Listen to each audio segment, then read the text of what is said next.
This is what we're doing. We're downloading Kubuntu, so the KDE interface instead of the GNOME. I haven't tried any of these in a while. So this is 24.04 LTS, so it should be really similar to the other one. I don't know how long it actually take. We'll see. But we're going to go ahead and get that one going. I was on the... Oh, it said it failed. Lovely. Just what you want, right?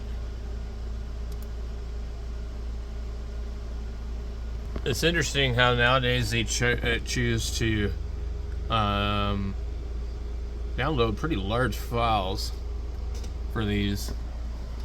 I was trying to find it on another mirror, but anyway, when we get this on here, I'll make a video and let's see what we think of it. I actually went just to their site. Let's see. Let me back out of here.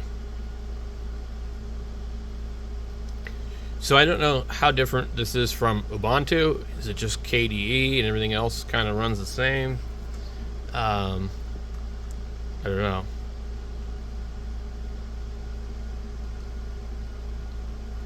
We'll keep you updated. Now, isn't there another desktop environment besides GNOME and KDE? What was the other one?